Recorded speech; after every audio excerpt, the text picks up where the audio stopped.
भारत देश की सबसे बड़ी डरावनी जगहों की बात करें तो मेरठ का जीपी ब्लॉक स्थित बंगला सबसे पहले डरावनी जगहों में शामिल होगा।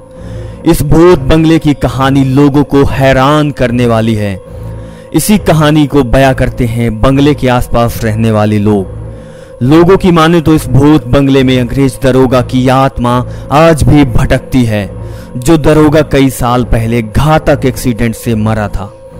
जीपी ब्लॉक में स्थित बंगले के बारे में आसपास रहने वाले लोग कहते हैं, हम लोग कई सालों से बंगले के आसपास रहते हैं। इसकी सच्ची कहानी तो बंगले में आसपास रहने वाले लोग देखकर ही बताते हैं। और वहीं सुरक्षा कर्मी बताते हैं, एक दिन यहीं पास स्थित अपनी बाग चौराहे पर दरोगा डिसूजा का भयानक एक्सीडेंट हुआ था। उसके कुछ दिनों बाद ही लोगों को साफ हो गया कि दरोगा डिसूजा की आत्मा भटकती रहती है। वही कर्मचारी ने बताया कि उसके पिता बहुत साल पहले यानी 1945 में यहाँ आकर बस गए थे, लेकिन जब भारत देश आजाद हुआ उसके बाद अंग्रेज परिवार लोगों ने इस बंगले को खाली कर दिया।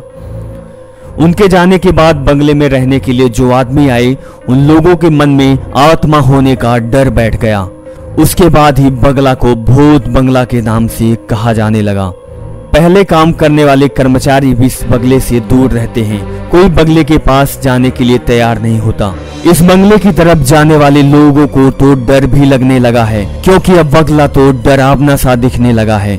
बंगले के आसपास घनी झाड़ियां भी उगाई है। वहीं कैंट एरिया में बंगला के पास लोगों को जाना भी प्रतिबंधित है। लेकिन भटकती आत्मा के बारे में लोगों का कहना है कि डिसूजा की आत्मा आज भी लोगों से अंडे और ब्रेड मांगती है। और बात तो यह है कि लोग इनकी डिमांड को पूरी भी करते हैं। कहते हैं कि लोग सुबह सुबह काम करने वाले लोग इस जगह पर अंडे और ब्रेड और मक्खन रख देते हैं, लेकिन बात तो ये हो गई कि लोग पीछे मुड़कर देखते भी नहीं हैं। और कुछ समय बाद तो ये अंडा ब्रेड और रखा हुआ सामान गायब होने लगता है। हालांकि लोगों में ऐसा डर भी फैल गया है कि लोग इस रास्ते में आना जाना छोड़ दिए हैं। वहीं बंगले के बारे में लोग कुछ कहानी और बताते हैं। कहते हैं कि बंगले के पास से एक लाल कलर की साड़ी पहने हुए औरत दिखाई देती है। वहीं कुछ लोग तो ये भी कहते हैं कि डिसूजा के बंगले के अंदर मोमबत्ती की रोशनी में 4 लड़के बियर पीते हुए दिखाई देते हैं। इन्हीं चर्चाओं के चलते लोग इस बंगले से आसपास आना जाना भी छोड़ दिए हैं।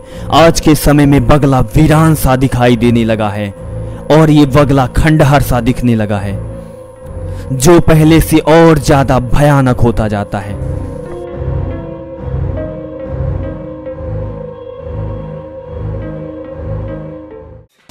Subscribe now to receive new updates, reviews and news.